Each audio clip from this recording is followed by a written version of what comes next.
Saulo y Silas, padres en la fe de Eusebio Joaquín González, alias el hermano Aarón, Iglesia Cristiana Espiritual, la luz del mundo.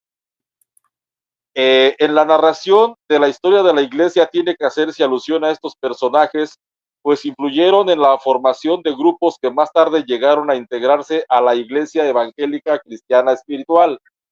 Los verdaderos nombres de ellos fueron el de Saulo Antonio Muñoz y el de Silas Francisco Flores, el primero originario de Chalchihuite, Zacatecas, y el segundo de Villa de Nombre de Dios, Durango.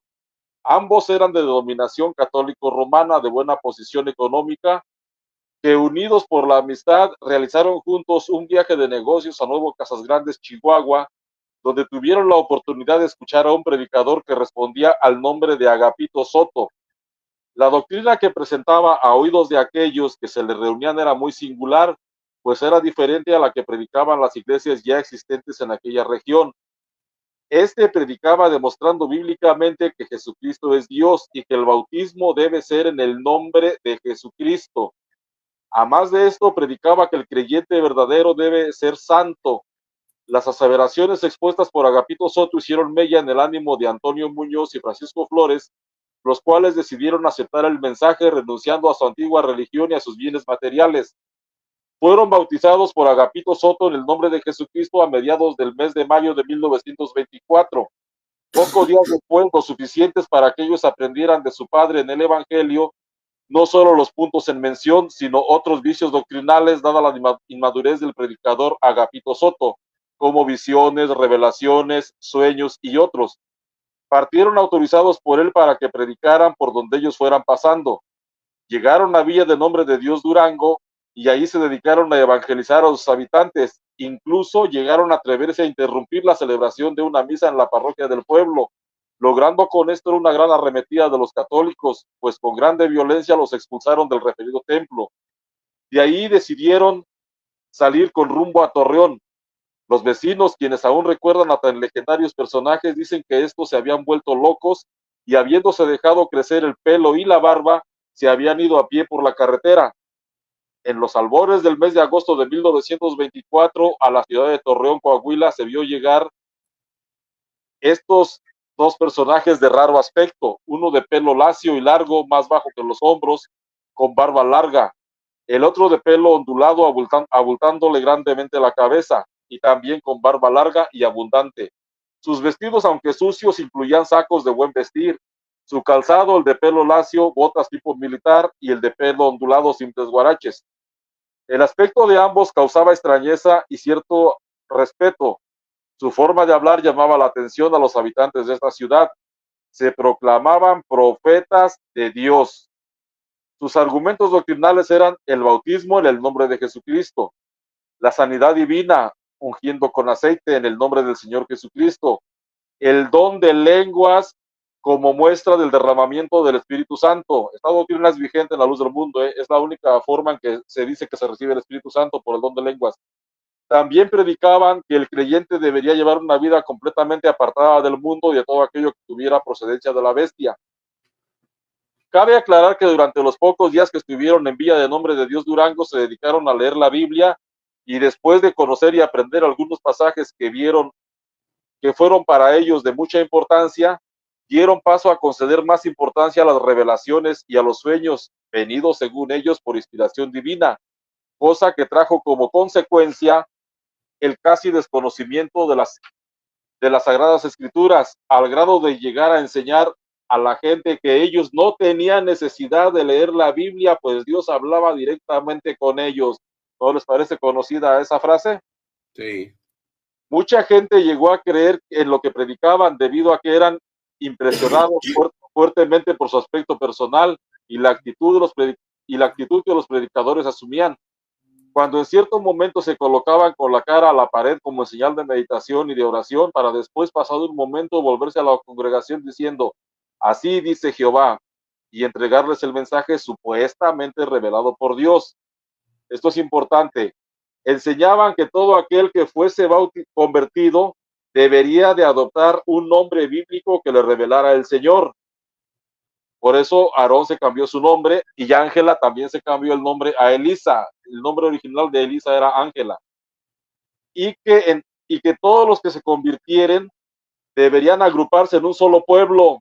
Ahí nace, esa es la idea primigenia de la hermosa provincia, viviendo todos en comunidades exclusivamente cristianas, de ser posible un mismo techo para varias familias, viviendo como hermanos en Cristo, juntar los sueldos el fin de semana y nombrar comisiones para la compra de los víveres para toda la comunidad y no decir que alguien era dueño de algo, porque todas las cosas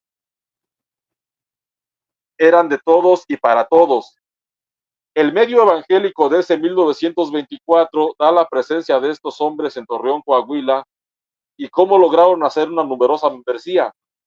La congregación establecida en la avenida Aldama fue influenciada por la doctrina de estos personajes, pues la mayoría de la iglesia los recibió con buen agrado, llegando a adoptar algunos argumentos doctrinales, no solo la membresía, sino aún la parte ministerial. Uno de los puntos doctrinales era el descalzamiento. De la ciudad de Torreón pasaron a otras de la misma comarca lagunera evangelizando a sus moradores. Fue en San Pedro de las Colonias en donde evangelizaron a Eusebio Joaquín, a quien bautizó Saulo, siendo un fiel seguidor de estos profetas. En presencia de Catarino Ortiz, Francisco Borrego y Alfonso Esqueda, Saulo, levantando la voz, dijo a Eusebio: no se llamará más tu nombre Eusebio, sino que Aarón será tu nombre. Desde ese entonces estuvo al servicio de ellos, ayudándoles en todo lo que necesitaban. También allí en San Pedro se unió al saulismo Catarino Ramos, quien más tarde se hiciera llamar Amado Barnabás. De esta ciudad, Saulo y Silas, acompañados de Eusebio Joaquín y Francisco Borrego, emprendieron su viaje a Nuevo Casas Grandes, Chihuahua, para regresar por el mismo punto, pero ahora Saulo acompañado por dos mujeres, una de nombre Marta, que según él representaba el pacto antiguo, o sea, la bestia, y la otra llamada Noemí, que representaba el nuevo pacto, o sea, la iglesia del Señor. Después de dejar un rastro muy marcado de su paso por la laguna, emprendieron el viaje hacia Monterrey y siguiendo la vía del tren, llegaron a cada ejido y poblado que estuviese en el camino. En ese viaje les acompañaba Eusebio Joaquín y su esposa. La Luz del Mundo dice que se fueron a alcanzarlos allá y que ya estaban allá. La historia de la Yese dice que se fueron juntos. Repito, después de dejar un rastro muy marcado en su paso por la laguna, emprendieron el viaje hacia Monterrey siguiendo la vía del tren, llegando a cada ejido o poblado que estuviera en ese camino. En ese viaje les acompañaba Eusebio Joaquín y su esposa. Cuando llegaron a Monterrey empezaron a evangelizar, la gente los recibía con gran admiración, pues les impresionaba grandemente su aspecto exterior, a grado tal que hasta empresarios del lugar les brindaron toda clase de facilidades y apoyo económico, entre otros, el entonces dueño de Salinas y Rocha. De esta forma se establecieron al oriente de la colonia obrera, donde llegaron a reunir una membresía de aproximadamente 100 personas. El punto preciso de reunión fue entre las calles San Carlos Salvar y Batallón San Blas, teniendo como referencia un grande árbol conocido como el Sabino Gordo. A estos predicadores creyeron familias enteras como la familia Rodríguez Peña, la familia Jiménez, Alvarado Roque, Alemán y otras. En el mes de diciembre de 1926, el movimiento saulista se vio interrumpido en sus planes de expansión debido a la presencia de Irineo Rojas Castillo, quien tomó las riendas del grupo, obligando con ello a los dos profetas a abandonar el lugar. Saulo y Silas salieron a Tampico para entrevistarse con Catarino Ramos. Cuando estaban ellos en Monterrey, antes de que Irineo Rojas les quitara la congregación, fue cuando estuvo Eusebio con ellos. Después Eusebio se fue a Monterrey, según la historia de la Luz del Mundo, pero aquí la historia de la IS dice: Saulo y Silas salieron rumbo a Tampico para entrevistarse con Catarino Ramos, compañero de ellos, el cual se encontraba misionando en la iglesia del Golfo. Allá también realizaron obra de evangelismo, pues logró Saulo bautizar a más de 50 personas, entre los cuales se encontraba Próspero Ortiz. A su regreso a Monterrey ya no fueron recibidos en el grupo donde estaban establecidos, donde tenían la iglesia y donde ellos adoctrinaron a Eusebio, ya no fueron recibidos ahí, pues ya tenían un nuevo pastor y era el hermano José Rivera Cristián, a quien habían conocido siendo pastor en San Pedro de las Colonias, Coahuila. Al no ser admitidos por el grupo, se trasladaron a la colonia moderna y después a Ciudad Anáhuac, Nuevo León, donde lograron reunir un buen número de miembros. Allí establecieron la vida en comunidad, adquiriendo un galerón en el cual vivían cerca de 10 familias bajo el mismo techo. Tenían una administración común, pues cada fin de semana los jefes de familia reunían los dineros y se los entregaban a Saulo, el cual administraba ese dinero para los víveres que tendrían que comprarse para toda la comunidad. Esto es muy importante porque los pastores de muchas iglesias, no solo de la Luz del Mundo, predican una vida de santidad en los creyentes, y esto lo hacía Saulo también. Aunque Saulo predicaba una vida de santidad en los creyentes, no era así en la práctica para su propia vida. Sus actividades pecaminosas, como eran el adulterio y la fornicación, comenzaron a hacer mella, a hacer decaer la imagen del predicador. Se conoce de fuente fiel que Saulo tenía la costumbre de hacer saber a los esposos que por designio de Dios sus mujeres deberían cohabitar con él, lo que lograba sin resistencia alguna. Repito, este es el maestro de Eusebio Joaquín. Saulo tenía la costumbre de hacer saber a los esposos que por designio de Dios sus mujeres deberían de cohabitar con él, lo que lograba sin resistencia alguna. El último de los casos fue de la siguiente manera. Una mujer que era viuda tenía 2 hijos jóvenes llamados Isaías y Febe.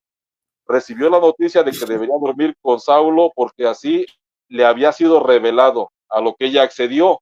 Pero al poco tiempo Saulo dijo a Isaías que también Febe debería hacer lo mismo, ante la cual el joven se llenó de enojo y arremetió contra él en presencia de todos los que vivían en el galerón. Mas no pudiendo darle golpes, sí le gritó a Saulo palabras fuertes. Este acontecimiento provocó el principio de la desbandada del grupo, como ocurrió con Genaro Ortiz, que se llamaba Elifaz de Israel, y su esposa Guadalupe Gaitán, Azarmabet de Israel, quienes se alejaron definitivamente, y luego Margarita Chávez, suegra de Genaro, y su hijo de nombre Pedro Chávez. De este modo el grupo se estaba acercando a su fin. Las cabezas del grupo vieron con tristeza cómo se iban alejando todos, y al quedar solos Saulo, Marta, Noemí y Silas, se desesperaban ante tal situación, al grado de que Silas, enfermando de tristeza, murió, ocurriendo lo mismo con Marta, aquella sufrida esposa de Saulo y sierva de Noemí. Sabemos por informes de quienes siguieron teniendo correspondencia con estos personajes que al cabo Saulo se mudó junto con Noemí a Monterrey, en las inmediaciones de las colonias Pablo A. de la Garza y Moderna. También Saulo murió por causa de una penosa y dolorosa enfermedad a finales de 1935. Aquí quiero recalcar algo importante, porque la historia de la Luz del Mundo dice que en 1938 Eusebio Joaquín viajó a Monterrey y allí una mujer bautista le dijo que estaba mal bautizado, y que lo mandó con los chamagosos que supuestamente vivían por allá entre los arrabales, y que los encontró viejos y enfermos, y que le dijeron que efectivamente él estaba bautizado en nombre de la Trinidad. Esto, según el relato de la Luz del Mundo, ocurrió en 1938, pero el relato de la Yese y otros libros de historia dicen que el último en morir fue Saulo a fines de 1935. Entonces, ¿quién miente? ¿Las demás historias o la historia de la Luz del Mundo? Ahí los dejo a su criterio. Dejando en el desamparo a Noemí con sus 4 hijos, a más de otro hijo de Marta, el cual también se llamaba Saulo. Viéndose en esa situación, Noemí se vio en la necesidad de vender pan por las calles de la colonia moderna, procurando dinero para sobrevivir. Fue así como la muerte vino a cortar de tajo la trayectoria impresionante de Antonio Muñoz, que junto con su compañero Francisco Flores tuvieran en mente formar una singular iglesia diseminada por todo el mundo, con principios extraordinarios que pudieran cambiar el rumbo de la humanidad. Fuente: Historia de la Iglesia Evangélica Cristiana Espiritual, IS. Y obviamente, si observan, la doctrina de estos chamagosos y el actuar de estos chamagosos es lo que actualmente, aunque de una manera más moderna, se practica en la Luz del Mundo. La iglesia, la historia de la Luz del Mundo, el libro que se llama Breve Historia de la Restauración de la Primitiva Iglesia Cristiana, menciona que Eusebio y Elisa continuaron asistiendo a esta congregación religiosa. Estamos hablando de la Iglesia Cristiana Espiritual, que después se llamó Iglesia Evangélica Cristiana Espiritual. Y el Señor dice, continuaron asistiendo a esta congregación religiosa, a la que su esposa, por disponer de más tiempo, acudía con frecuencia. y el Señor manifestó sus bendiciones con ella, dándole la promesa y el sello del Espíritu Santo. Esto fue en 1925. Estamos hablando de que esta es la propia historia ya de la luz del mundo. Lo anterior fue del libro de la Yese. Es el libro Breve Historia de la Restauración de la Primitiva Iglesia Cristiana, que es el primer libro que se escribió de la luz del mundo y que ahora la luz del mundo desconoce. Entonces, les repito que este libro de historia de la luz del mundo menciona que Elisa recibió el sello del Espíritu Santo en 1925 y continúa el libro diciendo, estamos hablando de la página 16 y 17 del libro que estás poniendo en pantalla ahorita. Sí. Página 16 y 17 dice, continuaron asistiendo a esta congregación religiosa a la que su esposa, por disponer de más tiempo, acudía con frecuencia y el Señor manifestó sus bendiciones en ella, dándole la promesa del sello del Espíritu Santo que será derramado sobre toda carne. Por el poco conocimiento que tenía sobre cómo se debía demandar este don celestial e ignorar qué señales se presentarían, en su sencillez rogó a nuestro Señor se lo aclarara y además suplicó, Señor, si las manifestaciones que tiene mi esposa son de parte tuya, yo quiero sentir lo mismo. En busca de esta comunión espiritual, procuraba la soledad, se iba a un lugar apartado detrás de unos machuelos y matorrales que había cerca del cuartel, y ahí se postraba en súplica y humilde oración. Mas por la falta de preparación espiritual, al estar glorificando al Señor, cuando sentía que su boca se endurecía, callaba sin esforzarse por seguir glorificando, y la bendición se terminaba. Entonces, volviendo a las costumbres paganas del viejo hombre, maldecía, creyendo que aquello que le ocurría era una presencia de un mal espíritu. O sea, Eusebio Joaquín maldecía al Espíritu Santo porque no sabía que era el Espíritu Santo, según la historia del mismo Aarón Joaquín. Por lo que, queriendo ahuyentarlo, lo imprecaba con maldiciones para que lo dejara en libertad de seguir pidiendo las promesas. Cuando ya guardaba silencio, se presentaba de nuevo la bendición que él desconocía y nuevamente volvía a sentirse invadido por un fuego que debía ser celestial, porque era una emoción desconocida pero sublime. Por ese tiempo en el que estaba demandando la promesa del Espíritu Santo, llegó de visita a la iglesia de Torreón el hermano Leandro García, pastor de la iglesia de Matamoros, Coahuila. Aunque este era comerciante, dedicaba tiempo para consagrarse a Dios y llevar una vida más espiritual, por lo que le impuso las manos a Eusebio en oración para librarlo de aquella lucha intensa. De inmediato recibió la prenda del Espíritu Santo y, fortalecido con ese don, continuó soportando los sarcasmos de sus compañeros de trabajo. La fuente de esto que acabo de leer es La Luz del Mundo, breve historia de la restauración de la primitiva iglesia cristiana, páginas 16 y 17. Eso es lo que narra la historia del que el mismo Eusebio contó. Entonces, ya después de estos eventos, Eusebio se dirige a Monterrey, está viviendo con los chamagosos, ahí es donde supuestamente recibió la revelación de que tu nombre será Aarón y todo eso. Después de estar en Monterrey con ellos, la historia narra que, a ver, esta página, fue en ese mismo año cuando decidió separarse para hacer un viaje hacia Guadalajara. Obviamente, esto ya es de la historia de la IS. No dice que, no, la historia que leí del libro que estás presentando en pantalla, dice que se fue hacia Tampico, y aquí la historia de la IS confirma que efectivamente sucedió así. Dice, fuentes fidedignas relatan de la llegada de Eusebio a Tampico como en los meses de octubre y noviembre de ese 1926.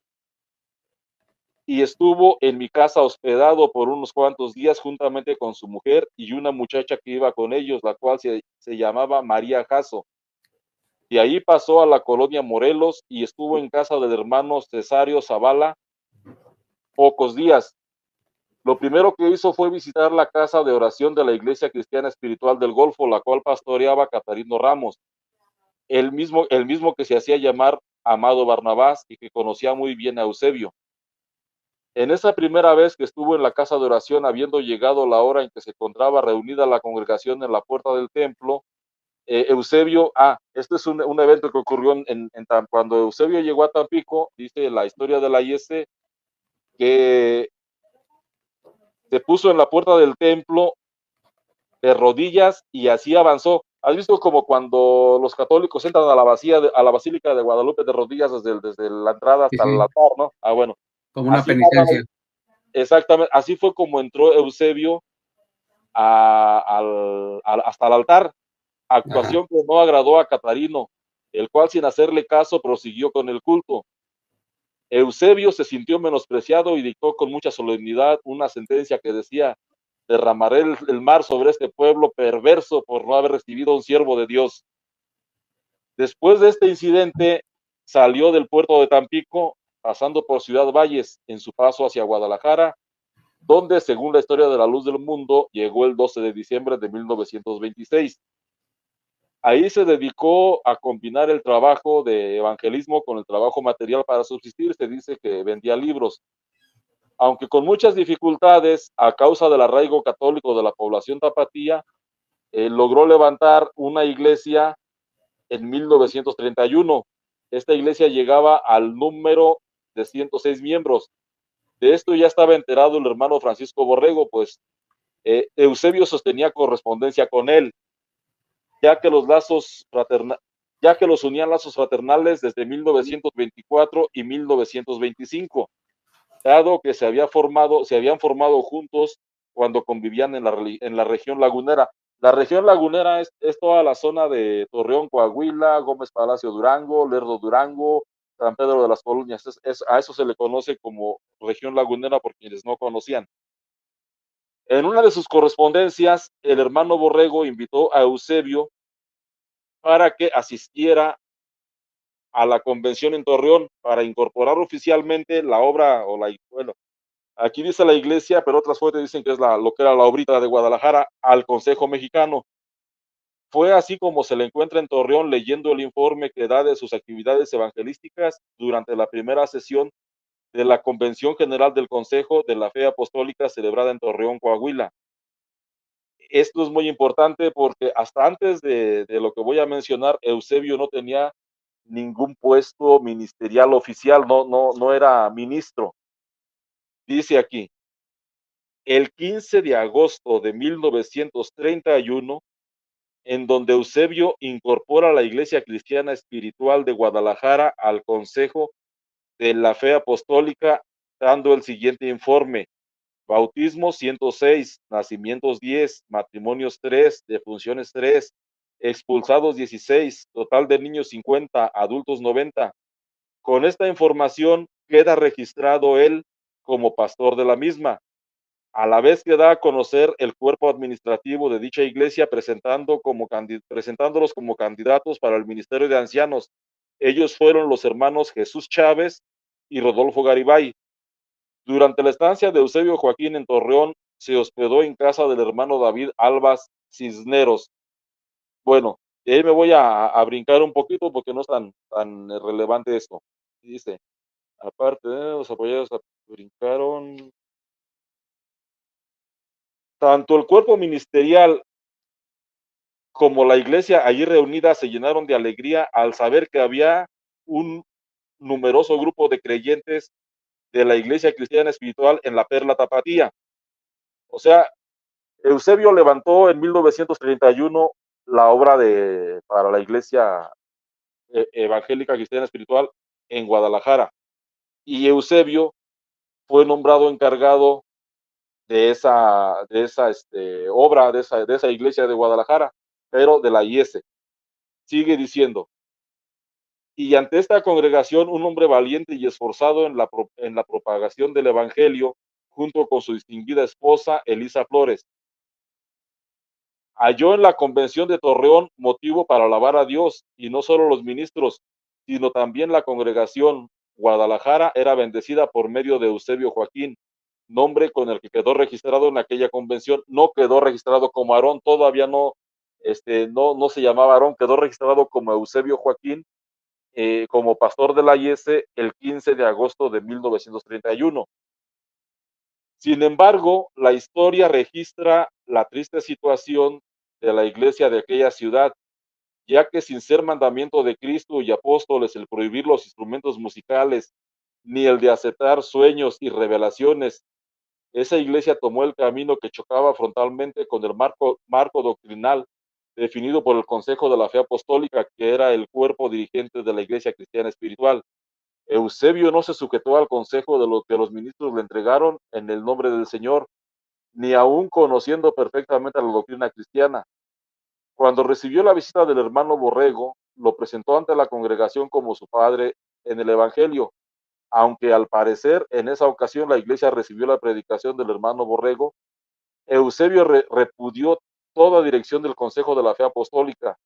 La constancia de tal acontecimiento quedó registrada en el informe que rinde Francisco Borrego de su viaje y entrevista con Eusebio Joaquín en Guadalajara, Jalisco, llevada a cabo el 15 y 16 de octubre de 1936, presentado en la convención celebrada en la ciudad de San Luis Potosí, celebrada el mes de septiembre de 1937. O sea, en esa convención expulsan a Eusebio Joaquín y a todo el grupo de Guadalajara, no solamente a Eusebio, sino a toda la iglesia de Guadalajara, los expulsaron de la IS.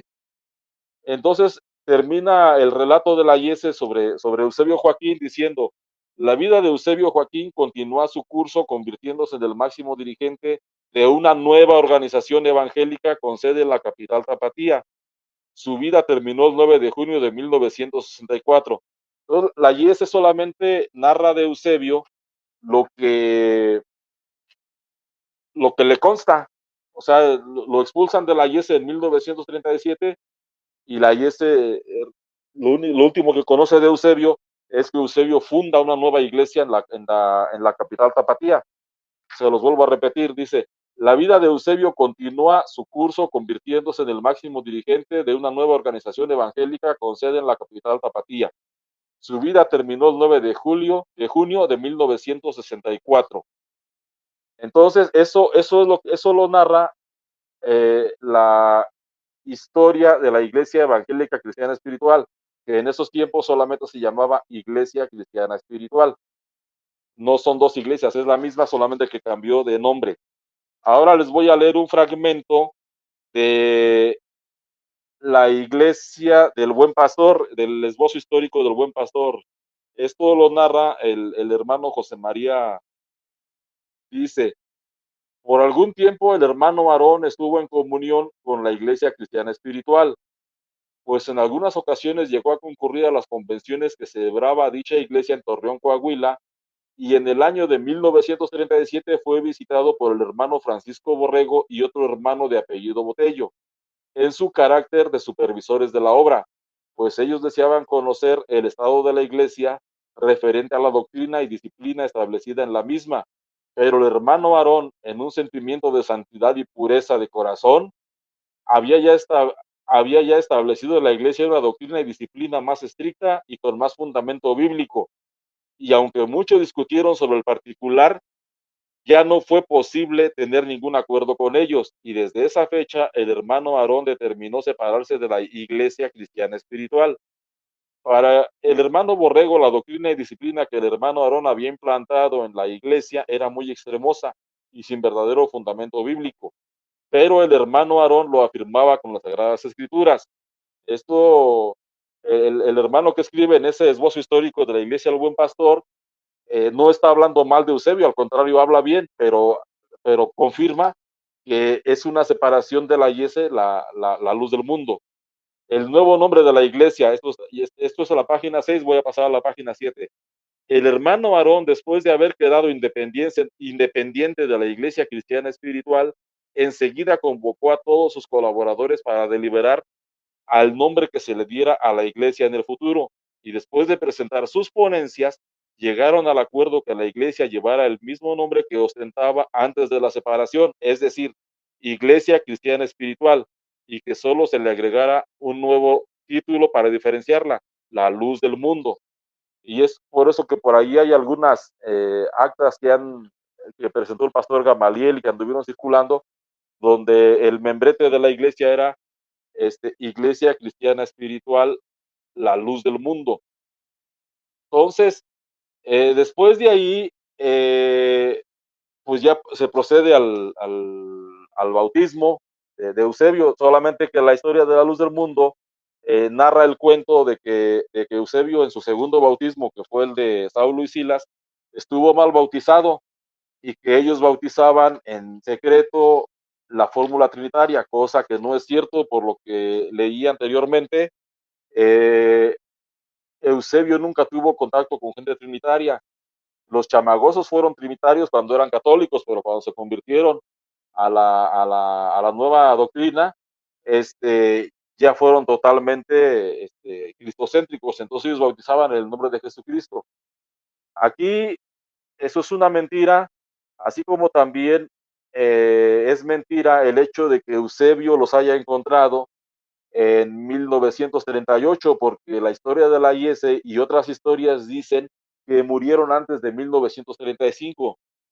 Les voy a leer solamente lo que es el tercer bautismo de Eusebio, que esto ya es de la propia historia de Eusebio, que es la luz del mundo, breve historia de la restauración de ese libro de Chávez. Ah, exactamente ahí, lo que está en esa hoja, lo subrayé, dice, escogió pues el hermano Aarón a Lino Figueroa para que lo bautizara, a él y a la hermana Elisa, y enseguida a su familia.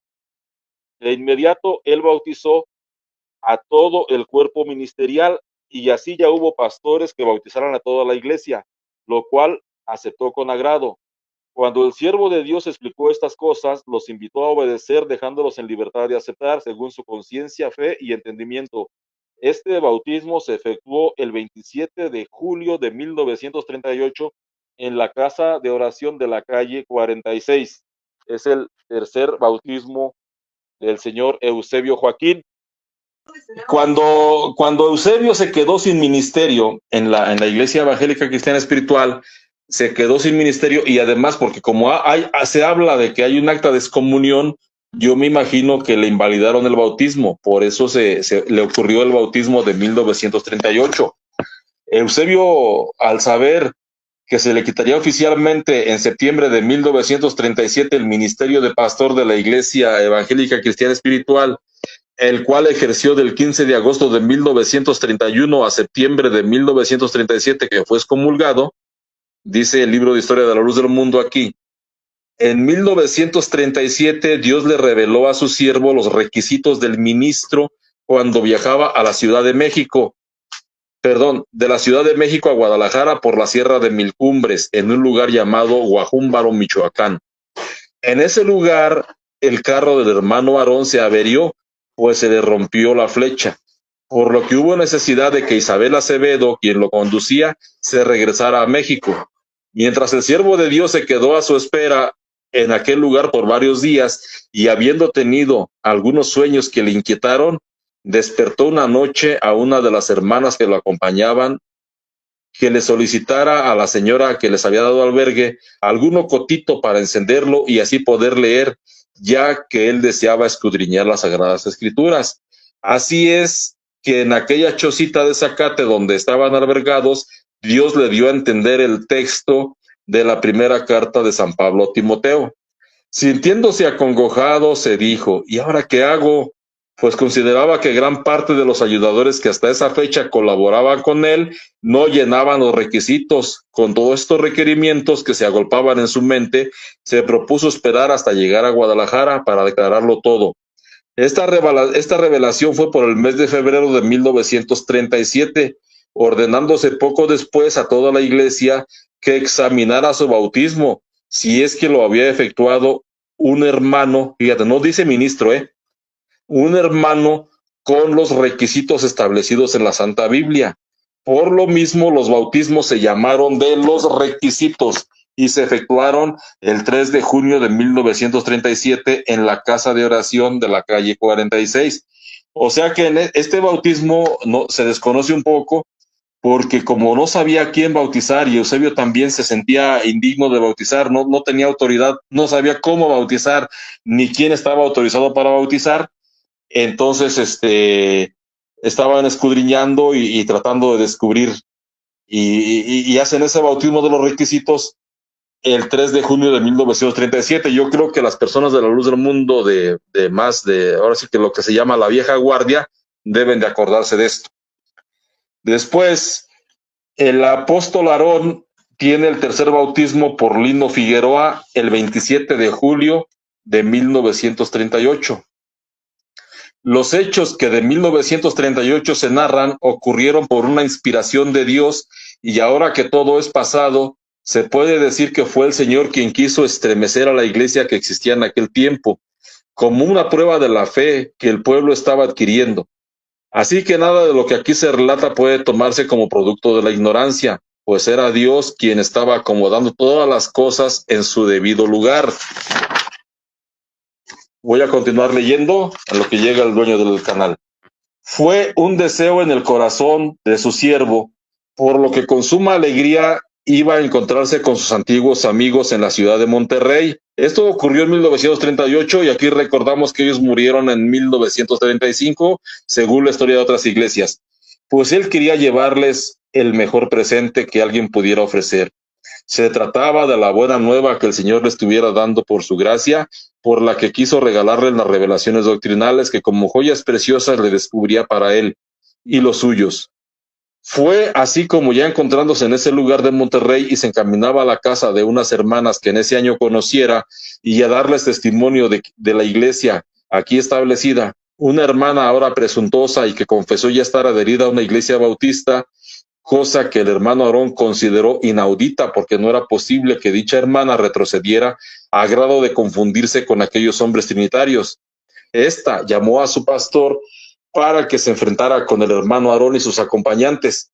Y cuando aquel hombre quedó sin argumentos ante la palabra de poder que Dios por su gracia le daba a su siervo y a los hermanos que con él habían venido, los cuales eran Julián Zamora, Isabel Acevedo y Gregorio Robles, María Vázquez y la hermana Elisa, pero la mujer al ver derrotado a su pastor no se quedó callada, sino que antes arremetiendo en contra del apóstol del Señor le dijo: ¿Usted por qué defiende tanto el bautismo en el nombre de Jesucristo siendo trinitario? A lo que él contestó, el hermano Aarón: eso no es verdad, porque yo a mis hermanos los he bautizado en el nombre de Jesucristo. Volvió ya a decirle: mire, hermano Aarón, usted bautizaba en ese nombre, pero usted mismo es trinitario, pues fue bautizado en el nombre del Padre, del Hijo y del Espíritu Santo. A usted lo bautizó Silas, ¿verdad? Esta es la historia de la luz del mundo. Las otras historias dicen que lo bautizó Saulo, no importa.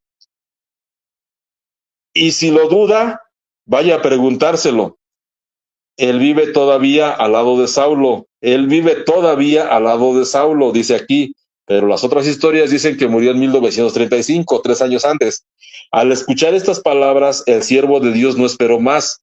Ordenó a los hermanos dirigirse al rumbo indicado por María Luisa Espinosa de Rojas, que ese era el nombre de la mujer. Y al llegar a una casucha que se encontraba conforme a las señales que le fueron dadas, tocaron la puerta y salió Silas, pues Saulo en esas fechas se encontraba paralizado. Preguntó enseguida: ¿quiénes son ustedes? Entonces el hermano Aarón se identificó como el soldadito. Saulo respondiendo, el nombre no acertaba a recordarlo, pero enseguida dijo: quizá ustedes son esos ángeles que soñé anoche y que el Señor me dijo que iban a venir. Invitados por Saulo, pasaron al interior junto con Silas, quien había bautizado al hermano Aarón en San Pedro de las Colonias. Como era tanta su inquietud, la inquietud del siervo de Dios, en cuanto se identificó con ellos, les preguntó de inmediato en qué nombre había sido bautizado.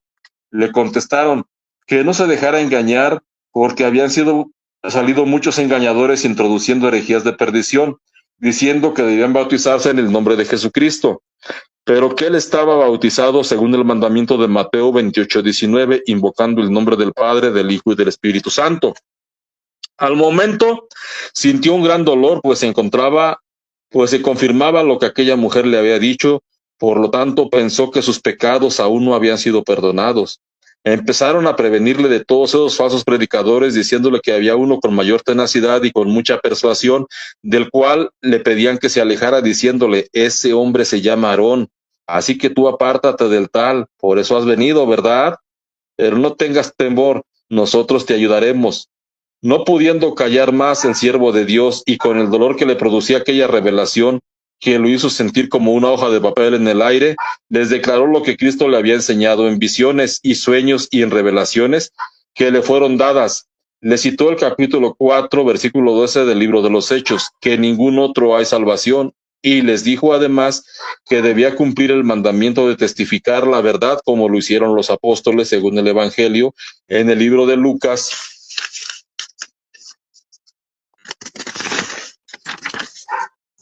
capítulo 24, versículo 48. Pero fueron rebeldes a su enseñanza, primero por el error que ellos durante mucho tiempo habían predicado, y segundo porque todavía consideraban al siervo de Dios muy bajo a sus ojos, pues según ellos él era su hijo en la fe. No es según ellos, efectivamente era su hijo en la fe.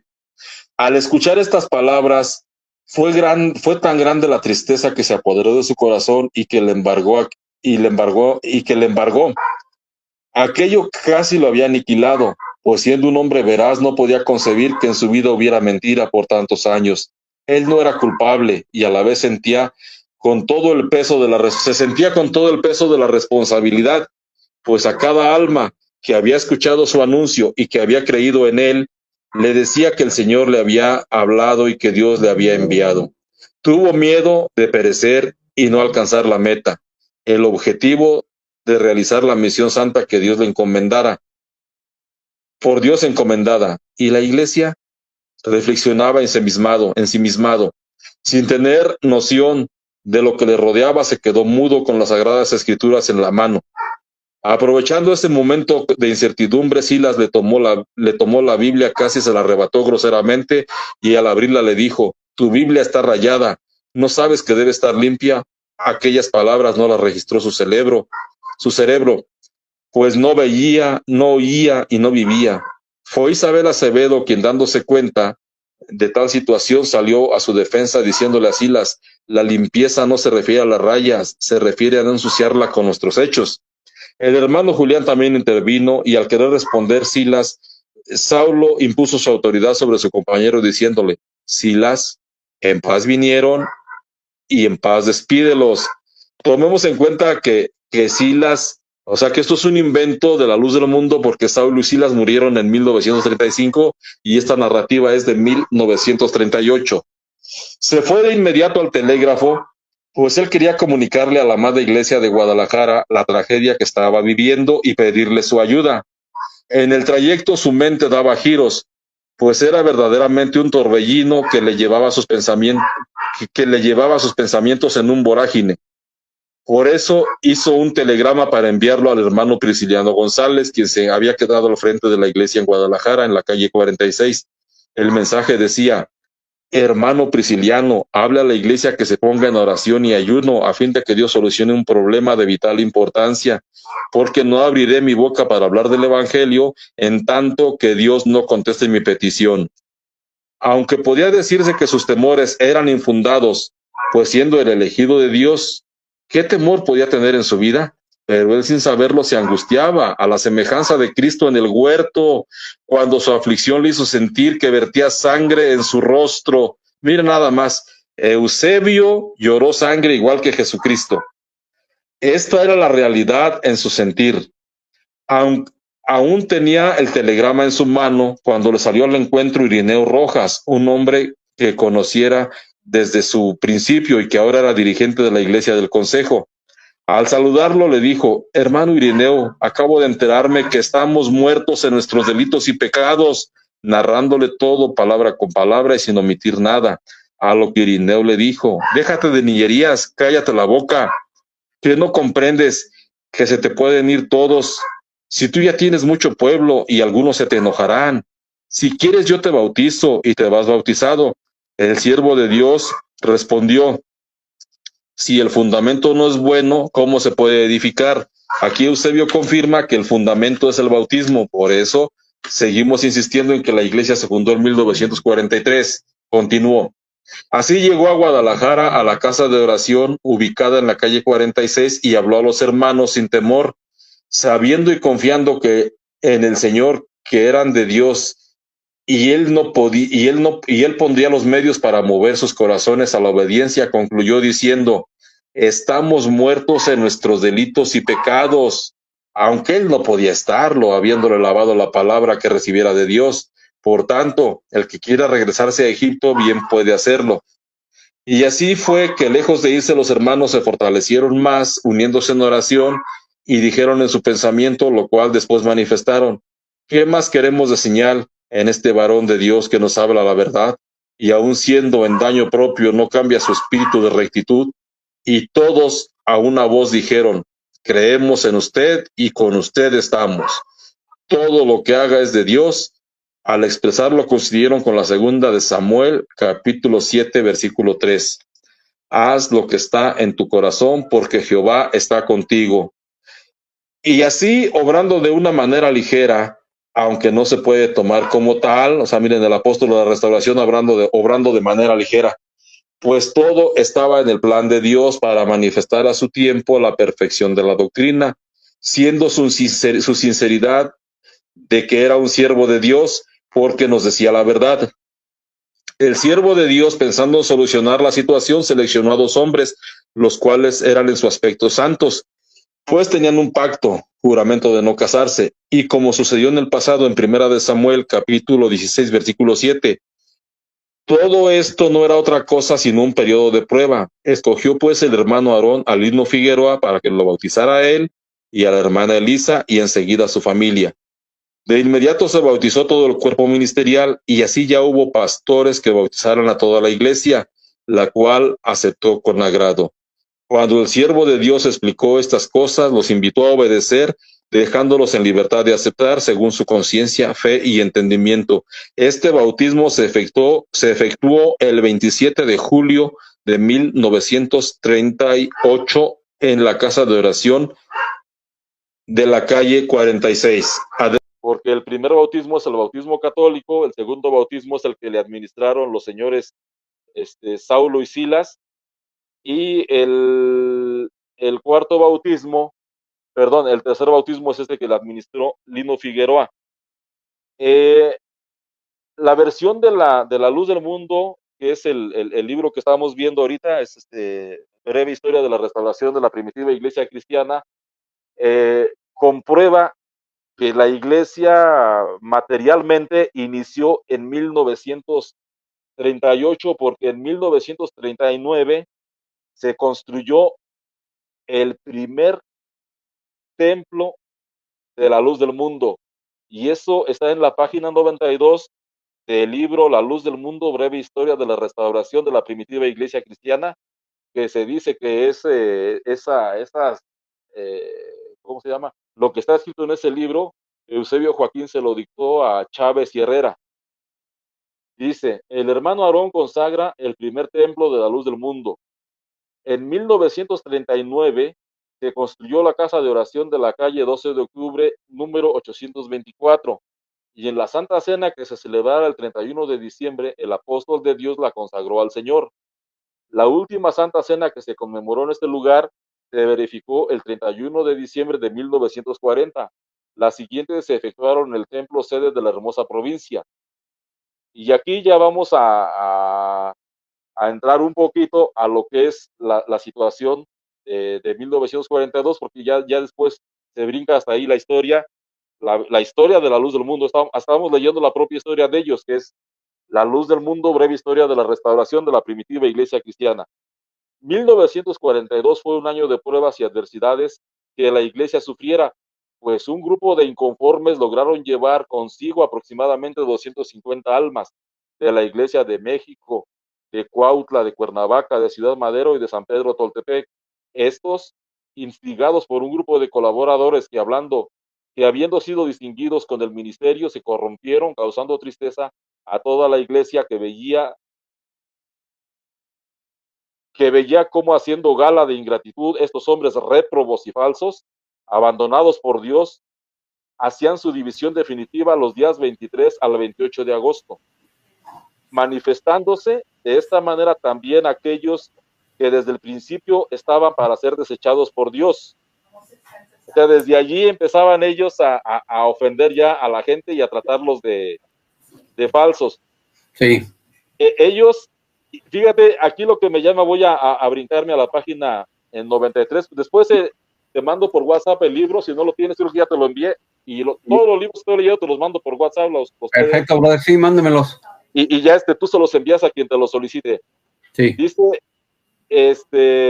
siguiendo el camino de Caín, religiosos, pero según su propia voluntad, sirviendo a Dios a su modo y volteándose en contra del hermano y aún su padre, cayendo en el error de Balaam por ganancia deshonesta y perecieron en la contradicción de Core. Dice, por aquí estaba no creo que no, a ver, bueno, me voy hicieron ellos la comparación de cuando hubo un problema en el tiempo de Moisés. Dice, negando así la autoridad del apóstol, quisieron usurpar un lugar dado por Dios, lo cual no es posible según el libro de Hebreos capítulo 3, versículo 4. Ninguno toma para sí la honra, sino el que es llamado de Dios como Aarón. Mucho tiempo, y Dios, al igual que en aquellos tiempos del profeta Samuel, desechó a aquellos que el profeta había creído eran los ungidos, escogiéndolos así desde un principio, había designado para este fin. Al fin debía ser apóstol de Jesucristo como Aarón. Ellos en un tiempo quisieron comparar a Eusebio Joaquín con el hermano de Moisés.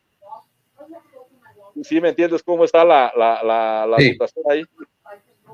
Bueno, ahora voy a darles lectura a... Como ya estamos en 1942, que fue cuando se hizo la separación, lo que les acabo de poner es la versión de La Luz del Mundo. Ahora les voy a leer la versión del esbozo histórico del Buen Pastor, página 16. Dice, por esta época, y gracias a la actividad evangelizadora de nuestros hermanos, creció tanto nuestra iglesia, hablando concretamente y en especial de la iglesia de Vallejo. Estamos hablando de que la iglesia del Buen Pastor todavía está narrando ahí cuando fue el crecimiento, pero de la iglesia evangélica cristiana espiritual a la que ellos pertenecían. Dice, de manera que ya no cabían en los templos. Estos acontecimientos serían por el año de 1942. En ese mismo año, cuando en puntos doctrinales empezamos a escuchar que vendrían falsos profetas y falsos doctores, y de estos saldrían de su mismo pueblo, por eso nos exhortaban para que estuviéramos apercibidos y alertas y que oráramos mucho. Esta clase de enseñanza la escuchamos aproximadamente por 2 meses. Estuve escuchando el testimonio de la señora Elisama Sosa y el testimonio de la hermana, de la esposa del pastor Ana Mari, ¿cómo se llama? Bueno, que Eusebio Joaquín se hacía acompañar de mujeres desde aquel tiempo. Entonces, dice, este es otro redactor, no es en el mismo libro, pero eso es el testimonio de otro pastor.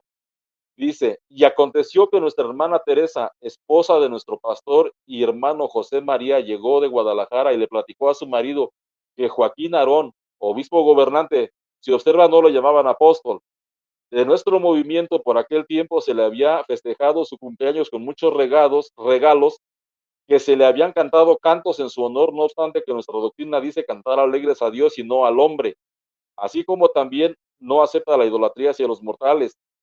De los cantos que se cantaron fueron 569, 570, 566, 561 de los himnarios que utilizan los denominados de la luz del mundo. No sé si más o menos hasta ahí van más o menos captando cómo va la situación.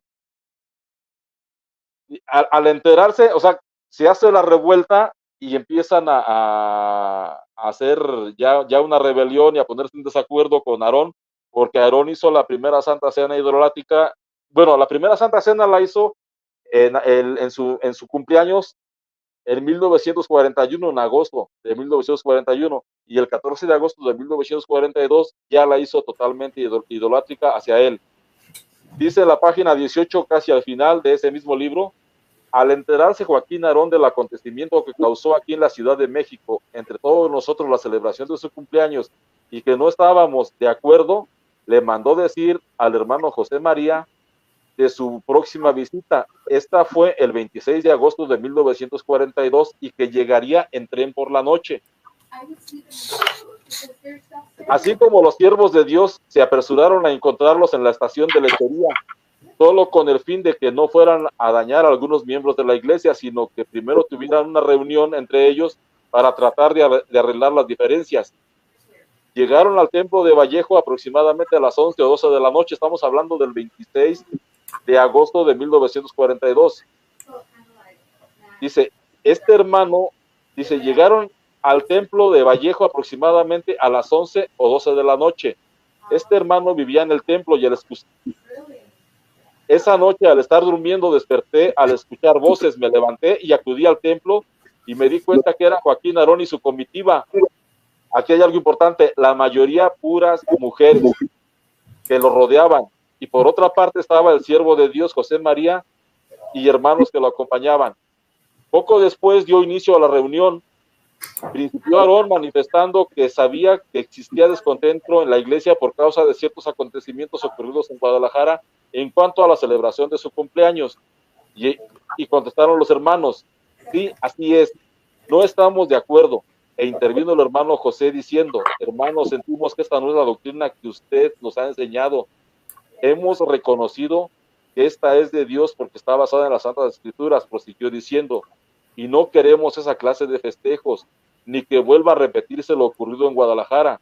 Y si usted los quita, no habrá problema, y seguiremos trabajando en la obra de Cristo. Al oír esto, Joaquín Aarón pregunta, a ver tú, Marcelino Vargas, tú, Vicente Martínez, Lino Figueroa, hermano Domingo Vega, ¿qué dicen a todo esto? Contestan, estamos de acuerdo con el hermano José María en cuanto al reclamado, porque es lo mismo que pedimos nosotros. Al oír esta contestación, Joaquín Aarón se puso muy pensativo y titubeante. Esta es la página 19 de este libro. Vamos a la página 20. Eusebio Joaquín les dice, las justas razones de los hermanos y que quitaran todo aquello que no estaba conforme a la palabra de Dios, presintiendo lo mismo las mujeres que lo acompañaban, y antes de que dijera nada se quedó y pensando de pronto se escuchó decir, o sea, las mujeres le dijeron a Aarón, no hermano, interviniendo una de ellas, no acepte, no permita esto, porque usted perderá su autoridad, y cuando usted pretenda implantar alguna cosa con estos, refiriéndose al hermano José y a los hermanos que lo apoyaban, no le van a obedecer, te van a rebelar. Y así transcurrieron pocos minutos, Aarón enseguida pensativo, y las mujeres seguían insistiendo que no aceptara. Después de rato contestó, no quito nada. Y los hermanos que estaban con el hermano Aarón dijeron, no estamos de acuerdo. Y horas después, cuando los hermanos se presentaron a la oración de la... Bueno, ya sigue ahí, de que ya no aceptó,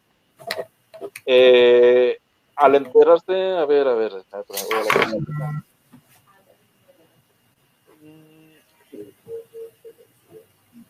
me voy a brincar. Bueno, después ya Eusebio se regresa a Guadalajara, ya fue el 27 de agosto, que queda definitivamente las 7 iglesias que formaron el Buen Pastor separadas de la luz del mundo. Otra narrativa que hace este mismo personaje ya es respecto a Guadalupe Avelar, y es lo que va a dar inicio al bautismo de 1943. Sigue diciendo este hermano, en cierta ocasión que estábamos reunidos con el hermano José María, llegó la hermana Guadalupe Abelarde. Él ahí pone, ya sabemos que es Lupe Abelarde, pero él pone Lupe Abelarde. Saludándonos, y el hermano José le dijo, hermana Lupe, ¿qué anda haciendo por acá?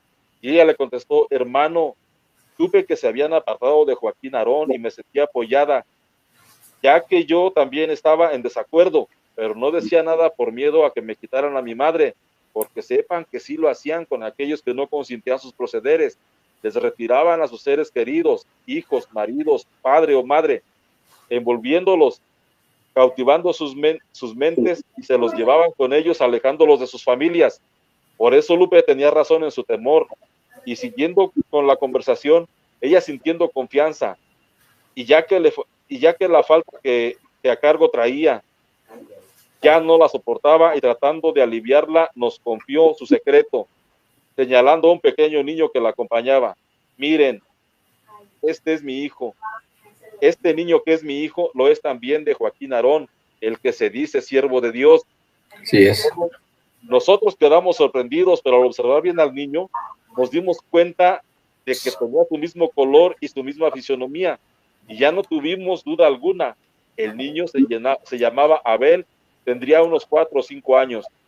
Fue así como nos dimos cuenta del pecado de Aarón.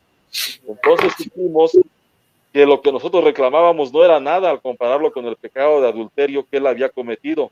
Después supimos que seguía cayendo y cometiendo actos fuera de la doctrina, enterándonos que urdió un nuevo bautismo, porque como el hermano que lo había bautizado se quedó con nosotros, que era el hermano Lino Figueroa, cometió un error mayor al bautizarse solo, ya que ni Cristo lo hizo. O sea, que él se sintió mayor que el Señor. En toda la palabra de Dios no encontramos un solo pasaje donde nos cuente que alguien se haya bautizado solo. Pues así, hasta el mismo Jesucristo no lo hizo, ya que él fue bautizado por Juan el Bautista para cumplir toda justicia. Así Para es. que ¿Cuál libro es? el que dice sectas o iglesias. Sectas o iglesias, a ver, déjame ver.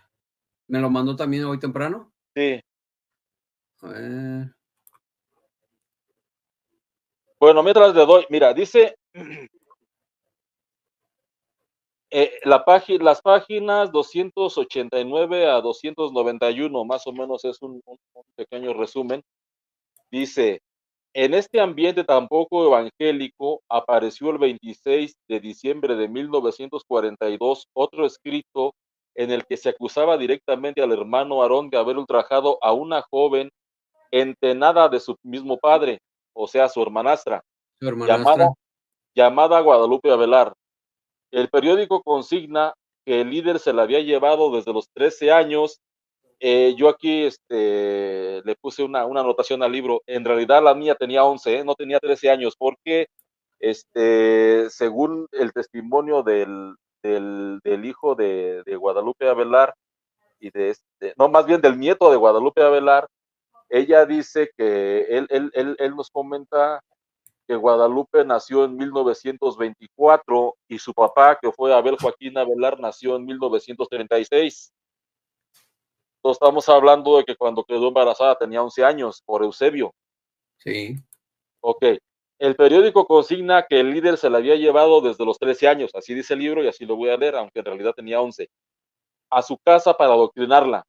Pero además de esa meritoria labor, al parecer la inició en los caminos de la sexualidad, supuestamente con acuerdo de su mujer, Elisa Flores.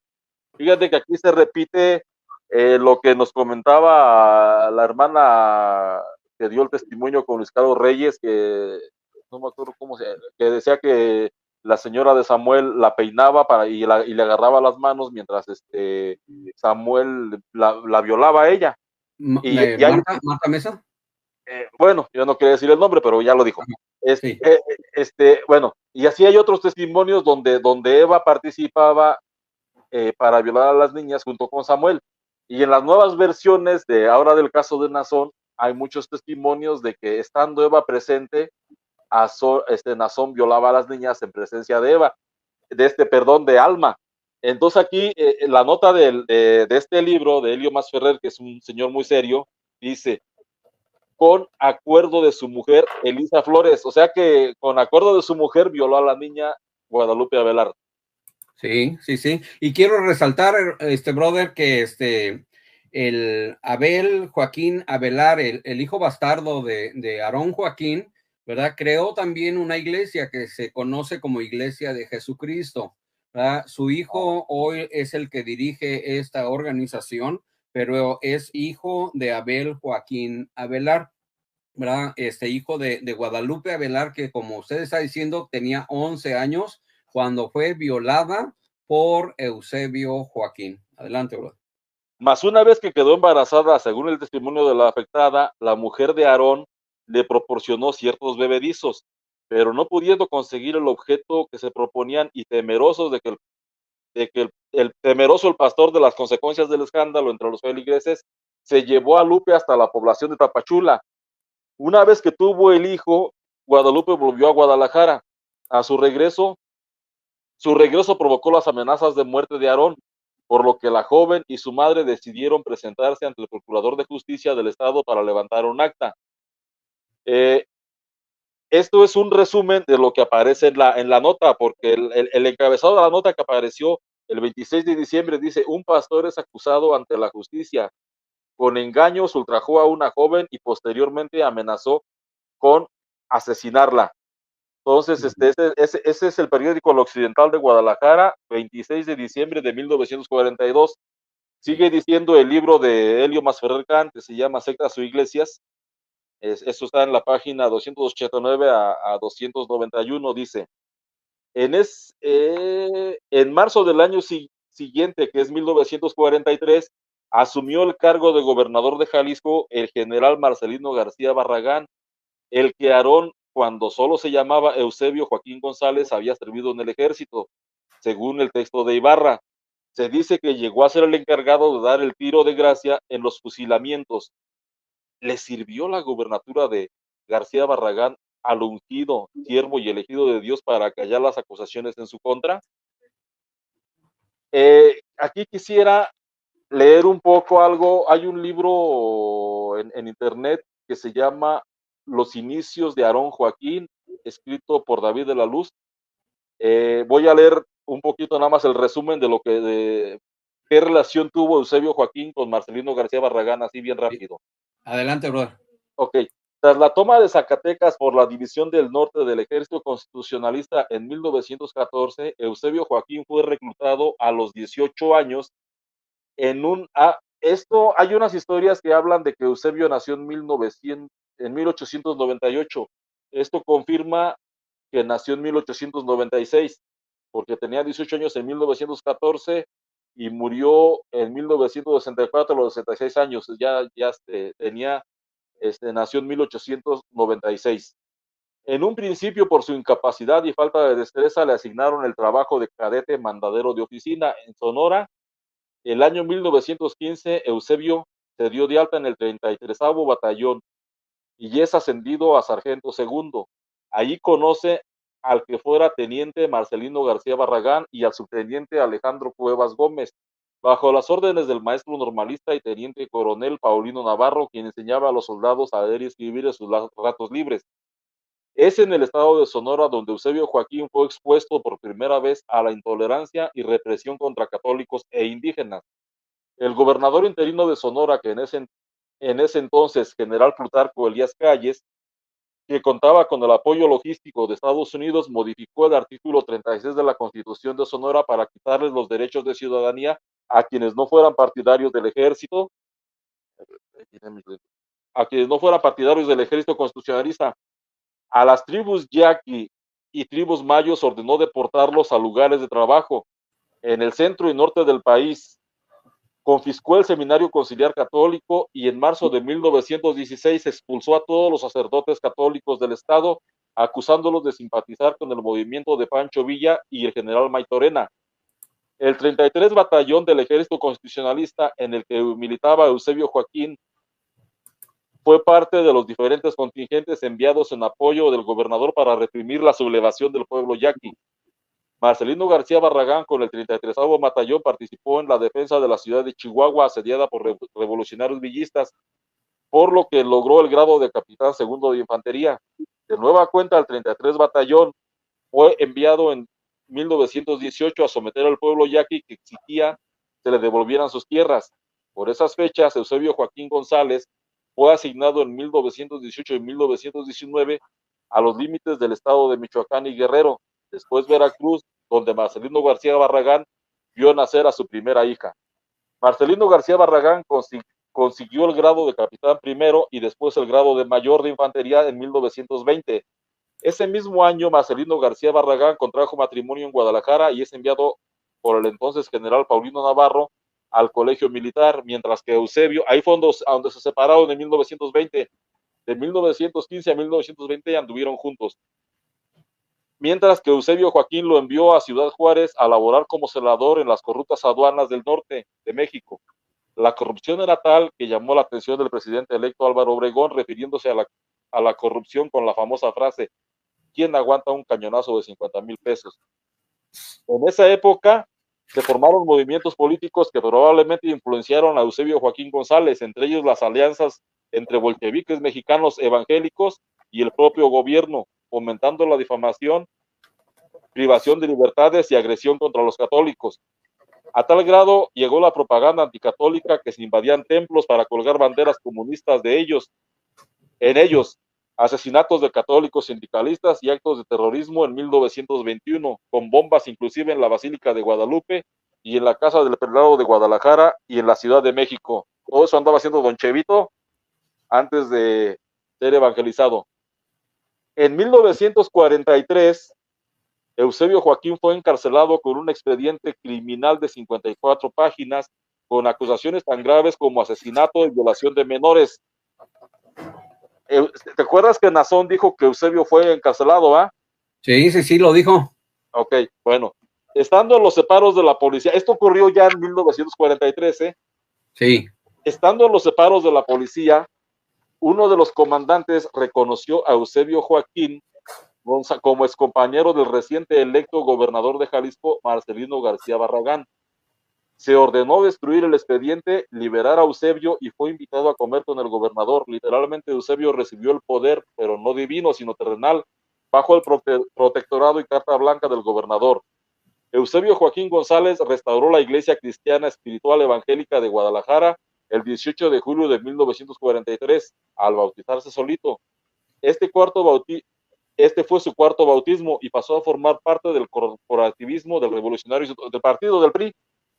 Entonces, sí, después continuó con lo que dice ese mismo libro, dice, en ese año, el 18 de julio de 1943, Aarón recibió su cuarta y más oportuna revelación y decidió borrar su pasado al bautizarse a sí mismo, ya que descubrió que el anterior bautismo no había sido válido. Acto seguido, invitó a sus seguidores a que en un acto de humildad recibieran el nuevo bautismo otorgado por él, acto simbólico de deslinde en el que Aarón se legitima y en el que dice, en el que resigna el post factum, haciendo mediar a Dios, una pugna que había configurado a partir de asuntos demasiado humanos, en los cuales la concupiscencia campeaba por los fueros. O sea, estábamos hablando de que Eusebio, aparte de que se fue Lino Figueroa, invalidó el bautismo que había recibido de Lino Figueroa y fue cuando se bautizó a sí mismo. ¿Cómo estamos de tiempo, Héctor? Para leer ya lo último, que sería lo del bautismo revelado. Adelante, brother, adelante, sí. Ok, estamos hablando del libro, ahora otra vez del libro Breve Historia de la Restauración de la Primitiva Iglesia Cristiana, que es libro escrito por la misma Luz del Mundo. Los efectos de ese bautismo, aquí voy a hablar de los efectos porque es el otro, Héctor, el del Breve Historia de la Restauración. Ok, Ese mero. Bueno, ok. Hay la versión de René Rentería que dice que Eusebio se supo que era apóstol hasta el 18 de julio de 1943. Y otras versiones de la misma Iglesia de la Luz del Mundo dicen que la Iglesia tiene su fundamento en el bautismo, por lo tanto, si el bautismo no es válido, no hay Iglesia. Entonces, esto indica que oficialmente la Iglesia de la Luz del Mundo inició el 18 de julio de 1943. Eso es lo que dice la historia antigua, que ahora cambiaron y ellos dicen que iniciaron en 1926. Sí. Ese mismo 1943 da inicio a la restauración de la primitiva iglesia cristiana. Ok, voy a dar lectura a la página, a las páginas 94, 95, 96, obviamente una parte de la 94, la 95 completa y una parte de la 96. Perfecto. Dice, el bautismo revelado. Aproximadamente al finalizar el primer tercio de 1943, estando el hermano Aarón durmiendo en su lecho, oyó una voz que le decía, la hora es, ¿por qué te detienes? Levántate y lava tus pecados invocando mi nombre. Haciendo historia sobre este mensaje que se narra a continuación, recordamos que en esta etapa la iglesia se encontraba en continua oración al Señor, manifestándose diferentes sueños en distintos lugares donde ya estaba la iglesia del Señor. Bueno, no estaba sin estar restaurada, ¿va? Tampico, Veracruz, México, Tepic. Eran sueños referentes a bautismos, lo cual a ellos les causaba asombro, pues se decían unos a otros, ¿por qué será si ya todos estábamos bautizados? Esto sucedió poco después de la rebelión de 1942. Fíjate cómo ellos mismos en su misma historia lo relatan. Sí. Esto sucedió poco después de la rebelión de 1942. Con incertidumbre por estas declaraciones de Dios, contaban a sus compañeros los sueños que Dios les daba, hasta por fin llegándose el tiempo dispuesto por Dios a su siervo, conforme a Amós capítulo 3 versículo 7, porque nada hará el Señor sin que lo revele a sus siervos los profetas. Fue en las primeras horas de un día bendito de ese año de 1942 que Dios quiso de nuevo volver a comunicarse para hacer conocer su voluntad en la tierra, descubriendo la base en que afirmaría la roca, que es Cristo, en esta lluvia tardía, por lo cual en una visión maravillosa le vuelve a hablar al hombre que él había escogido, y en prueba de su manifestación le da el texto del libro de los Hechos capítulo 22 versículo 16, con la diferencia de que Dios le manifestó en arcano oculto. La hora es de la restauración de la primitiva iglesia de Cristo. El hermano Aarón comunicó a su iglesia su deseo de que se hiciera oración durante una semana, y transcurridos esos días llamó a los pastores delante de la iglesia de Guadalajara y les preguntó: a usted, hermano, ¿qué es lo que Dios le dio por respuesta a su oración y ayuno? Hable todo lo que Dios le dio. Comenzó el primero dando testimonio con cierto asombro de un nuevo bautismo. Por fin todos dieron su testimonio. El hermano Aarón, al oír al último, le dio gloria a Dios y llorando dijo en alta voz: mi petición ha sido escuchada. Le pedí al Señor que lo que a mí me dio se lo diera a toda la iglesia para mayor testimonio de que este paso es de Dios. Les voy a repetir lo que Dios le dijo. La hora es de la restauración de la primitiva iglesia de Cristo. Y comenzó a explicar cómo Dios le habló para que se bautizara, lo cual él mismo hizo el domingo 18 de julio de 1943. Se sumergió en las aguas bautismales el siervo de Dios, siendo las 12 horas del día. Asistieron al siervo de Dios en su bautismo los hermanos José Garibay y Julián Zamora. Enseguida bautizó a su familia y algunos ministros más, quienes, llenando los requisitos, quedaron autorizados para efectuar a su vez el bautismo de la demás iglesia. Como antecedente al respecto, una hermana llamada Petra le contó al hermano José Garibay su sueño en donde la volvían a bautizar, siendo reprendida por ello, pues se soñaba ataviada con un vestido nuevo con el que se metía al mar. En Tepic, en el quinto día de la consagración ordenada por Dios, el hermano Felipe Reyes, que a la razón vivía en ese lugar y que era invidente, tuvo una visión espiritual donde veía al hermano Aarón rodeado de toda la iglesia, que caminaba por una vereda y que llegaba a la orilla de un barranco no muy profundo en el que corría un río muy ancho y hondo. Más como la iglesia se quedaba parada al borde del barranco, el hermano Aarón los exhortaba a pasar al otro lado del río. Bajaron, y al llegar a la orilla, él volvió a pasar el río e invitó a seguir su ejemplo. Saliendo hasta la orilla opuesta, continuaron su camino. En la Santa Cena siguiente, al llegar las iglesias, se les hizo la pregunta sobre las manifestaciones de Dios, y estando todo confirmado, el cuerpo ministerial fue bautizado el 13 de agosto de 1943. Toda la iglesia que había venido a la Santa Cena siguió el ejemplo del siervo de Dios y sus pastores.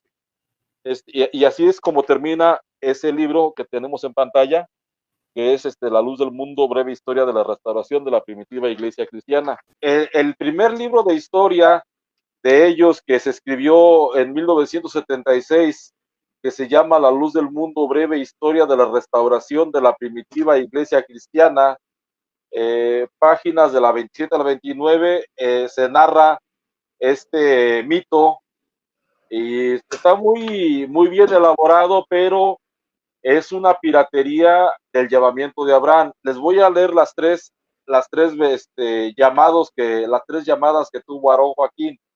Dice: Fue por aquel tiempo cuando, después de siglos de haberse dejado oír la voz de Dios en la tierra con la desaparición del último santo, que en los albores de la cristiandad Dios usara como receptáculo de su voz divina. Pero ahora, en este presente siglo, el último de la humanidad, Dios, por su gracia, volvía a enviar su voz al hombre, poderosa y atronadora voz que en el pasado estremeció a la multitud al pie del monte Sinaí, la cual cumplió lo dicho por el Señor de todo lo creado. El cielo, la tierra, los reinos e imperios, los hombres, bueno, me brinco un poquito. La misma palabra de eterna vigencia que en el recinto sagrado se oyera decir Samuel, Samuel, ahora en las primeras horas del bendito día 6 de abril de 1926, encontrándose el hermano Eusebio Joaquín descansando en su humilde camastro, oyó una voz fuerte semejante al trueno que decía: aquí hay un varón cuyo nombre será Aarón. Fue un estruendo que lo hizo enmudecer, e incorporándose sobresaltado despertó a su esposa diciéndole: ¿oíste, Elisa? A lo que ella contestó: no, yo no oí nada, negro. Yo no oí nada, negro, como amorosamente le llamaba, pues la voz, como sucediera con Samuel, no era para Elí, sino para Samuel. La segunda llamada es: no había transcurrido mucho tiempo cuando de nuevo otro estruendo le despertó, y además ahora veía una manifestación celestial. Veía una mano grande y blanca que aparecía a través de la pared de aquel humilde aposento, y que con el dedo índice apuntaba a la vez que la voz de trueno enunciaba: tu nombre será Aarón. Posteriormente hubo una tercera manifestación en la cual se veía como si no hubiese techo, una constelación de infinidad de estrellas que centelleaban de una manera maravillosa y en mil colores. Estas empezaban a ordenarse en una formación de palabras que decían las mismas cosas que la voz le había dicho con anterioridad, y señalando con un dedo índice la frase que se formó en aquel firmamento decía: tu nombre será Aarón, y lo haré notorio por todo el mundo, y serás bendición. Levantándose de nuevo se lo comunicó a su esposa, pero ahora ya en una forma de amor estaba unido a él con una inexplicable alegría. Después de invitarla a orar, se acostaron de nuevo en espera de la luz del nuevo día. Aunque su esposa no había visto ni oído nada, al escuchar el mensaje de los labios de su esposo, se estaba convirtiendo sin saber en la primera creyente del testimonio. Esto lo podemos encontrar en el libro La Luz del Mundo, breve historia de la restauración de la primitiva iglesia cristiana. Hay muy pocos ejemplares de ese libro porque cuando iban a reeditar la historia mandaron a recoger todos los libros. Solamente quedan algunos ejemplares en existencia que tienen algunos pastores de los más viejos, pero el pastor Gamaliel le dio lectura a todo ese libro, y hay un video en YouTube que lo pueden encontrar así: La Luz del Mundo, breve historia de la restauración de la primitiva iglesia cristiana. El hecho de que se diga que Dios mismo promete hacer manifiesto o notorio el nombre de Aarón por todo el mundo violenta la escritura conforme a la declaración del mismo Dios que le dio a Ezequiel. Dios le dijo al profeta Ezequiel en Ezequiel 39:7: y haré notorio mi santo nombre en medio de mi pueblo Israel. O sea, aquí Aarón ya estaba usurpando, digo, aunque fue un invento que escribieron después de 1943, usurparon el nombre de Jehová Dios. Dice: y haré notorio mi santo nombre en medio de mi pueblo Israel. Así dijo Dios: y nunca más dejaré profanar mi santo nombre, y sabrán las naciones que yo soy Jehová, el santo de Israel. Otra cosa que también las personas de la luz del mundo le atribuyen a sus apóstoles. Según Ezequiel 39:7, el santo de Israel es Jehová Dios, no es ningún apóstol. Por otra parte, también resulta sospechoso que el relato de la visión que tuvo Eusebio resulte muy parecido al llamamiento de Abraham que fue narrado en el Génesis. Esto lo encontramos en Génesis 12, del 1 al 3. Pero Jehová había dicho a Abraham: Vete de tu tierra y de tu parentela y de la casa de tu padre a la tierra que yo te mostraré. Y haré de ti una nación grande y te bendeciré y engrandeceré tu nombre y serás bendición. Bendeciré a los que te bendijeren y a los que te maldijeren maldeciré y serán benditas en ti todas las naciones de la tierra. Obviamente esas naciones de la tierra iban a ser benditas en el nombre de Jesucristo. Ya después el apóstol Pablo lo explica.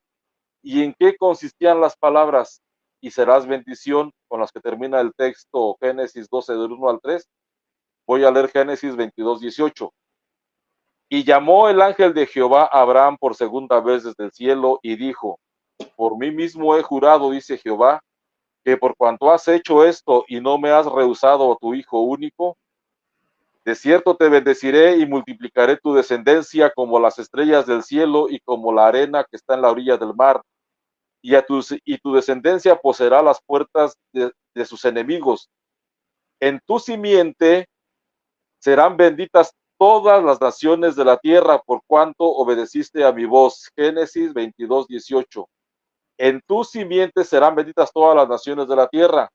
Y esto el apóstol Pablo lo explica perfectamente, que no está hablando de un apóstol, y en este caso ningún apóstol se atribuyó el hecho de que Dios lo llamaba para hacer famoso su nombre.